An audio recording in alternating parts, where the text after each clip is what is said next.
Ashamaar kafuune kabajamtoota fi hordoftoota yuutuuba Tasfaa Studio nageenyi keenya kan kabajaa bakka jirtanitti isiniif haa ta'u jechaa har'i guyyaan onkoloolessa 17 bara 2012 akka lakkoofsa Itoophiyaatitti oduu bilbiltuu tokko isiniif qabannee dhiyaanneerraa haga dhuma qophichaatti nu waliin turaa irraa baradhaa akka isiniin jedhu ani Lammii Gammachuuti. Turtii gaarii hanga dhumaatti nu waliin qabaadhaan isiniin jedha. Manni murtii waliigala federaalaa dhaddacha guyyaa har'aa taa'een attoota Baaqelaa 2 irratti hidhaa waggaa 4 fi ji'a 5 akkasumas ammoo maallaqa 3,500 irratti murteessuusaa abbaan alangaa federaalaa obbo Baaqelaa fi obbo Atarrii murteessuu isaanii dhaddacha har'a taa'eerraa hubachuu dandeenyeerra. Dhaddachicha akka abbaan murtii waliigala federaalaa obbo Baaqelaa fi obbo Atarrii jedhanitti dhaddacha kanarratti ragoolee sangoota duubaa mul'atanii fi saawwan duubaa mul'atan kana taasifachuudhaan himatamaa tokkoffaa obbo Tasfaayee Gammadaa fi himatamaa lammaffaa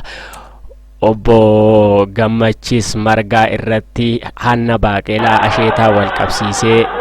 himannaa kan irratti bane yoo ta'u, abbaan murtii himannaa kana bitaa fi mirga ilaaluudhaan hidhaa itti murteessuusaa beekamee jira. Yaada kanarratti himatamtoonni kunniin yaada isaanii yeroo kennan asheetaa fi bareeda biran darbu jechuu jenneetu itti gorree asheeta kana kutanne malee nutomaan goone jechuudhaan yoo falmii isaanii dhiyeessan,